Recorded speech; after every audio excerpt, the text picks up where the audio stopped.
ಅಪ್ಪಣ್ಣ ನೀವಿಲ್ಲಿ ಬಾಳೆಗೊನೆ ಇಟ್ಕೊಂಡಿದ್ರಲ್ಲ, ಅದು ಬಾಳೆಗೊನೆ ನೀವು ಏನೇನು ಔಷಧಿ ಕೊಟ್ಟು ಗೊಬ್ಬರ ಹಾಕಿ ಬೆಳೆಸಿದ್ದೀರಾ? ಎಷ್ಟು ಕೆಜಿ ಬಂದಿದೆ ಅದು? ಸರ್, ನನ್ನ ಹೆಸರು ಹೇಮಂತ್ ಕುಮಾರ್ ಅಂತ, ದೋರ್ನಾಳ್ ಗ್ರಾಮ. ಇಲ್ಲಿ ನಮ್ಮ ತೋಟದಲ್ಲಿ ನಾನು ಒಂದು ಪೂಜೆಗೆ ಅಂತ ಒಂದು ಬಾಳೆ ಗಿಡ ಇಟ್ಟಿದ್ದೆ ಸರ್. ಅದು ಸ್ಟಾರ್ಟಿಗೆ ಅದು ಒಂದು ಗೊನೆ ಬಂತು. ಅದು 10-12 ಕೆಜಿ ಬಂತು. ಯಾವುದೇ ರೀತಿ ಫರ್ಟಿಲೈಸರ್ ಗೊಬ್ಬರ ಅದಕ್ಕೆ ಹಾಕ್ಲಿಲ್ಲ, ಮತ್ತೆ ಮೋದಿಕೆ ಸಹ ಹಾಕ್ಲಿಲ್ಲ ಸರ್. ನಂತರ 2ನೇ ಗೊನೆ ಸರ್ ಇದು. ನಾನು ಆಕ್ಟಿವಿಟಿ ಗೋಲ್ಡ್ ಆಕ್ಟಿವ್ ಜೈಮ್ ನನ್ನ ಬಳಸಿದೆ ಸರ್.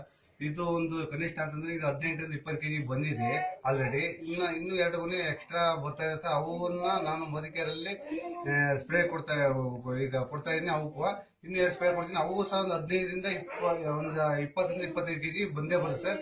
ಈ ತರ ನಾವು ಬಳಸಿ ನಮ್ಮ ಆಕ್ಟಿವಿಟಿ ಬಳಸೋದ್ರಿಂದ ನಮಗೆ ಒಳ್ಳೆ ಪೈರು ಇಳುವರಿ ಚೆನ್ನಾಗಿ ಬರ್ತಾ ಇದೆ ಸರ್. ಹಿಂಗೆ ನಾವು ಬಳಸ್ತಾ ಹೋದಾಗ ಬೇರೆಯವರು ಸಹ ಬಳಸಿ ಒಳ್ಳೆ ಇಳುವರಿ ತಗೊಬಹುದು ಅಂತ ನಾನು ಹೇಳ್ತಾ ಇದ್ದೀನಿ ಸರ್.